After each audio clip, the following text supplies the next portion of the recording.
En nuestra versión de podcast vamos a inaugurar lo que llamamos superseries. Primer capítulo de una serie dedicada a los salarios. ¿Hay que subirlos? ¿Hay que pagar más? Esta es la pregunta americana. Pay them more. Pay them more, susurrado. Employees bargaining chip now. What's happening? Es la clave económica en esta etapa post-COVID. Ante la escasez de mano de obra, el gobierno americano dice, páguenles más. Pero no es solo el gobierno americano, lo ha hecho también la ministra de Trabajo en España. Este mismo año, más de 15.000 españoles y españolas se fueron a Francia a trabajar a la vendimia. ¿Me puede explicar que miles de personas se vayan a trabajar muy lejos de su casa si, como usted dice, las empresas no tienen trabajadores aquí? Yo le voy a dar la respuesta, señoría, es muy sencilla. El salario y las condiciones de trabajo. Páguenles más, es lo que viene a decir Yolanda Díaz. El debate probablemente es doble y probablemente sean dos. ¿Qué ocurre en lo internacional y qué ocurre en nuestro país? Así que vamos a poner orden a esta pregunta de ¿hay que pagar más? Empezando por España.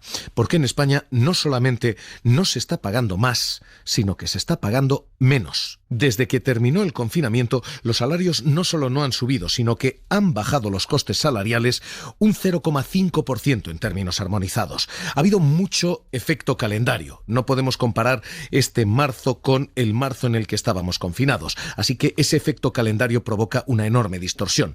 Pero el dato armonizado dice los salarios están bajando y están bajando un 0,5%. Y los demás costes salariales están bajando también un 0,1%. Así que en España lo que estamos viviendo no es un pay them more, sino un pay them less. Estamos cobrando menos, estamos ganando menos, porque probablemente estamos trabajando más horas. Jordi Fábrega, ¿qué tal? Muy buenas noches. Hola, buenas noches. Eso es exactamente lo que dicen los datos del INE. Sí, datos oficiales armonizados, sin esos efectos de calendario del Instituto Nacional de Estadística que confirman que los salarios ya no suben, están bajando. En el segundo trimestre de este año, el coste salarial de las empresas españolas bajó un 0,5% respecto al trimestre anterior. Y si ampliamos la comparación a hace un año, tenemos que el coste salarial ha caído un 2,8%. Es verdad que estamos comparando con el trimestre del confinamiento, pero insistimos, estos datos excluyen el efecto calendario. En todo caso, no hay una caída de salarios en comparación anual en la serie desde el año 2017 y no hay ninguna de esta cuantía porque la comparación anual, insistimos, es una caída del 2,8%. No hay nada comparable desde finales de la gran crisis financiera. Si vamos al detalle por sectores, dentro del índice de coste laboral armonizado que publica el INE, vemos que en el segundo trimestre bajan los salarios en todos los sectores, salvo en la administración pública y en las actividades financieras y administrativas. Estamos, por tanto, en esos mismos niveles. La salida está siendo la de abaratar salarios, no engordarlos. De hecho, efectivamente, industria, en términos casi porcentuales, porque esto no es un %, pero la base casi es 100, así que es equivalente a porcentajes. Industria baja 16,7 puntos sus salarios. Lo inmobiliario un 9%, la hostelería un 3,9% y las actividades recreativas y de entretenimiento casi un 7% en recorte salarial. Esto es lo que estamos viviendo en los últimos trimestres y ese análisis sectorial es el que criticaba la ministra Yolanda Díaz, la ministra de Trabajo. Si lo que usted nos trata de decir hoy aquí es que hemos de apostar, como han hecho en la gestión de sus crisis, por la devaluación salarial o por ahondar en las reformas lesivas que sometan a las personas trabajadoras a un estado de necesidad que las conduzca a aceptar, como nos decía tantas veces la exministra Báñez, cualquier trabajo, ya le digo yo aquí en nombre del Gobierno que no. Lo cierto es que, más allá de lo que diga el Gobierno, que sí es lo que está pasando. Está habiendo devaluación salarial ahora mismo en prácticamente todos los sectores, salvo algunas excepciones. Los más cualificados, de hecho, información, comunicaciones, sube sus salarios un 2,2%. La secretaria de Estado de Digitalización, Carme Artigas, decía, esta es la clave para llenar esas vacantes. En estos momentos en España existe 4 veces más demanda de puestos de trabajo tecnológicos que oferta disponible. Por lo tanto, podemos encontrar con la paradoja de poder tener puestos de trabajo de alta calificación que no podemos cubrir porque ese talento no está en España. Hay que pagar más, es la cuestión ahí fuera. Aquí dentro, en España, la cuestión es, ¿se puede pagar menos? ¿Estamos recortando todavía más? Miquel Puig, el autor de Los salarios de la ira, habla de una glaciación salarial, de hecho de la segunda glaciación salarial. La primera transcurre aproximadamente entre 1600 y 1800, la segunda la estamos viviendo a día de hoy, desde finales de los 70 hasta hoy, fruto de deslocalización, de automatización y de una oferta de mano de obra todavía mayor por la inmigración. Estamos viviendo un empobrecimiento de salarios, incluso cuando el Ejecutivo anuncia que esos salarios van a subir. Lo hacía Félix Bolaños diciendo: la propuesta del Gobierno es subir un 2% el salario a los empleados públicos, a los funcionarios públicos. Pero cuando los precios suben un 4%, esta subida salarial es realmente empobrecimiento salarial. Una subida también considerable. Y ahora mismo este es el problema en España. Los salarios no solo no están subiendo, sino que están bajando. Y la derivada inmediatamente posterior suele ser, cuando suben los salarios, ojo, a la espiral de precios que generan. Si suben los salarios, suben los precios. Si suben los precios, hay que volver a subir los salarios. Si vuelven a subir los salarios, vuelven a subir los precios. Y ese juego a la rana es lo que suele desbocar la inflación. Ese es el riesgo en España. Pero en España lo que estamos viviendo es que no suben los salarios y sí suben los precios. Es decir, que el empobrecimiento salarial está siendo todavía mayor, hasta el punto de que el propio gobernador del Banco de España, Hernández de Cos, decía: nosotros tenemos una visión, que creo que es la correcta, de que efectivamente el repunte de la inflación que estamos viviendo tiene un componente transitorio muy importante. El proceso inflacionista, la dinámica inflacionista fue fuera de un componente de subida de precios solo temporal, pero lo cierto es que, por temporal que sea, esto ahora mismo está empobreciendo los salarios de los españoles y va a ir a más, porque la gran distribución y el pequeño comercio, dicen ya, van a tener que subir precios. Aquí la clave es la luz.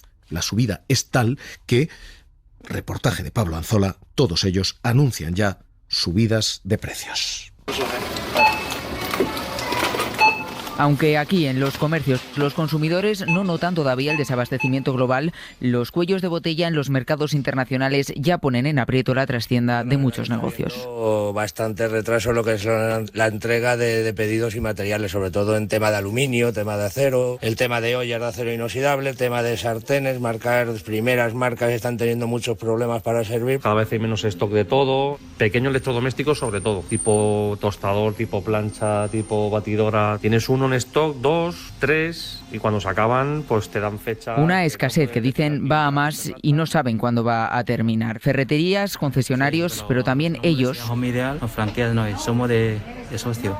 Los bazares, sufren ya los atascos del comercio internacional.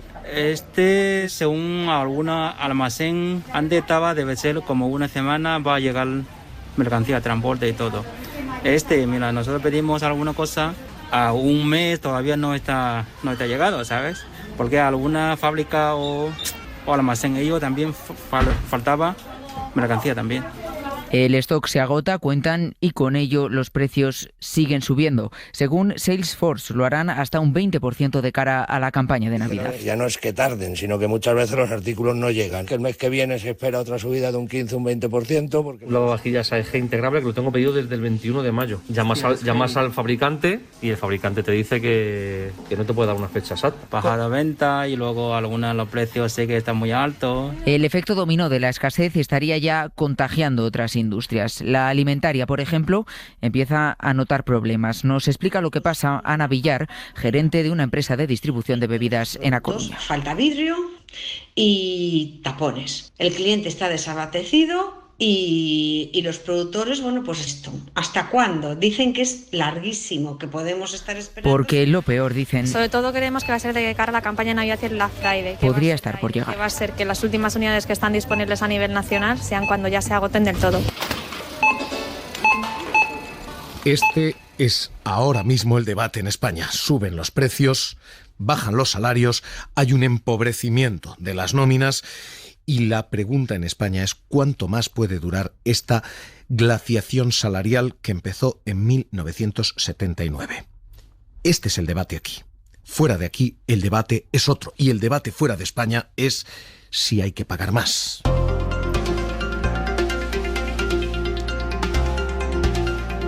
Sí, Goldman Sachs ha creado un instrumento que mide la subida de salarios en el G10. Los 10 países con mayores economías han subido sus salarios un 2,5% en el último año, a ritmos casi de 2018. En Estados Unidos, los salarios están subiendo un 4,6%. Por supuesto, con ellos la inflación, un 5,4%. En Alemania la inflación ha subido un 4,1% y los sindicatos están pidiendo subidas del 5%. En Francia, el propio ministro Le Maire dice hay que pagar más. Problème de rémunération qui continue à se poser en France. Le travail doit payer. El trabajo debe pagarse, dice el gobierno, y la patronal dice sí a esa subida, sí con matices. Augmenter les salaires, oui, il y a différentes manières de le faire, et on ne peut pas le faire partout. Typiquement, il y a des difficultés. Patrick Martin, el vicepresidente de la patronal francesa, dice sí, hay que subir salarios también allí, aunque no sea de forma generalizada. Hay, por tanto, una dispersión geográfica en prácticamente todos los países anglosajones. El salario está subiendo y subiendo mucho. En la Europa continental sube menos, pero sube de manera generalizada. En España, les recuerdo, bajan los salarios un 0,5%. Y junto a todo esto, la subida de salarios provoca ese efecto, el de, por lo general, o bajan los márgenes de las empresas o suben los precios. Y este es el gran riesgo ahora mismo. Janet Yellen, la secretaria del Tesoro americano, decía: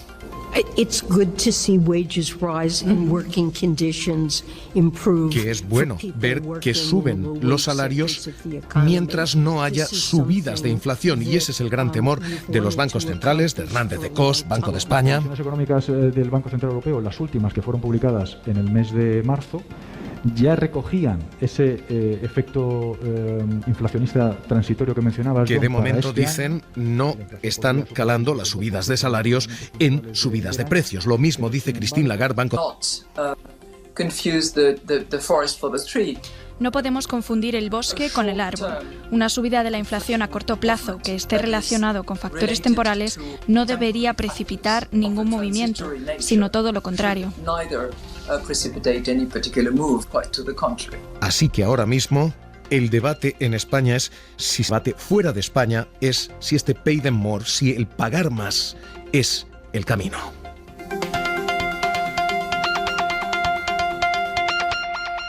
Florentino Felgueroso, investigador de FEDEA, ¿qué tal? Muy buenas noches.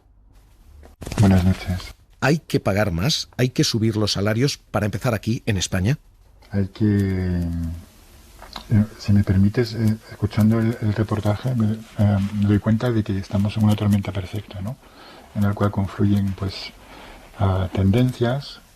Digamos, has hablado ya desde los años 70, lo que está ocurriendo con los salarios. Estamos saliendo de una crisis muy particular, de la crisis de la pandemia, donde se mezclan los precios de la luz, la energía, el petróleo, se mezclan escaseces, cuellos de botella, se mezclan tantísimas cosas que al final es bastante complicado hacer un diagnóstico, ¿no?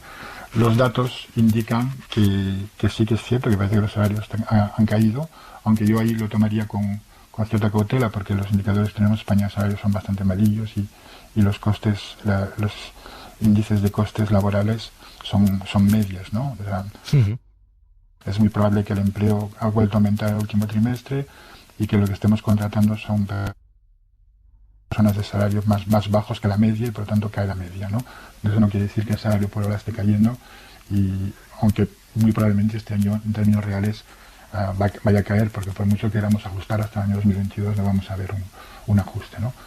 Y es cierto también que el año pasado pues los convenios colectivos en gran parte se congelaron y se negociaron, por lo tanto tampoco ha habido aumento salarial y bueno, pues dentro de ese contexto es lógico pensar que los sindicatos reclamen aumentos salariales y que todos, yo mismo, el primero, ¿no? Y los funcionarios y todo el mundo, Luego viene el problema, ya has mencionado a última hora, que es de los efectos de segunda ronda. Leo de lo que está diciendo que el mercado que tenemos roto más o menos ahora mismo en dos obligaría o debería llevar a pagar más a los que llegan más tarde, a los más jóvenes al mercado laboral.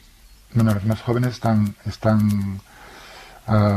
también desde, ya no diría desde los años 70, pero por lo menos evidencia en España tenemos desde finales de los 80 sufriendo los nuevos entrantes, sobre todo los jóvenes, incluso los universitarios, experimentando un declive importante y tendencial de sus condiciones laborales y salariales de entrada.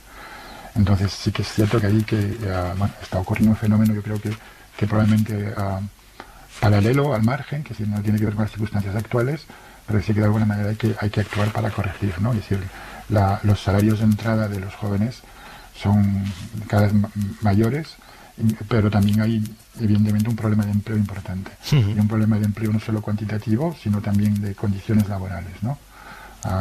Ese es el gran problema realmente nuestro en España, no solo es el salario por hora, sino también es cuánto llegamos a ganar, cuál es nuestra renta laboral el salarial al fin del año, ¿no? Y por culpa de la temporalidad, la corta duración de los contratos, el subempleo, bueno, pues lo que tenemos al final son ingresos laborales que hacen que al final seamos más pobres, ¿no? No simplemente lo que pueda ganar uno por hora, los salarios por hora, que al final, bueno, pues es cierto que se han moderado, se han congelado en la última década, pero si realmente han caído los ingresos medios, anuales o mensuales incluso, ha sido por las condiciones laborales. Las empresas, le hago el contraargumento, dicen dos cosas. La primera, no es un problema de salario, sino de formación. Faltan formaciones cualificadas a los perfiles que se reclaman y dicen, y además los salarios sí pueden ser un problema porque no hay márgenes, no tienen margen de beneficio suficiente como para incrementar los salarios así. Y advierten de algo más. Y encima esto puede disparar la inflación. Con esos tres argumentos de COE y de las patronales, con esos argumentos de los empresarios, le planteo, ¿hay que subir los salarios o esos argumentos son legítimos? Bueno, a ver, yo le devolvería la pregunta, es decir, subir los salarios, pero ¿quién sube los salarios? Es decir, al final, en nuestro país lo que tenemos son múltiples formas de determinación salarial. Evidentemente los jóvenes lo que tienen básicamente es un salario de convenio, un salario de convenio que normalmente es sectorial y que es el de entrada. Y entonces ahí es donde pues, probablemente haya que actuar, pero el problema juvenil va mucho más allá que el salario, ¿no? Es decir, hay un problema de fondo que hace que a lo largo de las últimas décadas se ha ido depreciando y que hay que recuperar de alguna manera, no solo vía salarios, ¿no? En cuanto al problema de la formación o el desajuste formativo de los jóvenes, bueno, pues es cierto que en parte este problema está presente y desde hace lustros en este país, y es cierto que se está produciendo cuellos de botella en el mercado de trabajo, sobre todo en las nuevas tecnologías, que es lo que decía la Secretaría de Estado, ¿no? Que bueno, pues ahí se han aumentado los salarios, se han aumentado porque hay más demanda que oferta. Bueno, pues ahí hay que actuar, evidentemente, si queremos que nuestra oferta formativa se ajuste a la demanda de las empresas, ¿no? Pero por otra parte también tenemos otros tipos de ocupaciones en las cuales, bueno, pues se está produciendo estos cuellos de botella y actúan más efectos como el paro. El paro sigue siendo alto y esto tiene un efecto negativo sobre los salarios en este país y sobre todo la precariedad laboral, ¿no? Si el poder de negociación de los trabajadores ha ido depreciando pues desde hace tiempo, incluso antes de la reforma laboral, ¿no? Entonces, bueno, pues hay evidentemente margen para actuar y un margen grande, y no va a ser para el 2022, que es decir, es un cambio que tiene que ser hasta estructural y que tomará tiempo. Pues Florentino Felgueroso, investigador de FEDEA, gracias por estar esta noche aquí en Hora 25 de los Negocios. Un abrazo. Gracias a ustedes, buenas tardes. Hoy esta es la clave y esta la cuestión en medio de lo que sigue siendo una glaciación salarial en España. Los salarios en términos reales llevan congelados desde 1979, cuando en Estados Unidos se oye literalmente este grito de guerra, el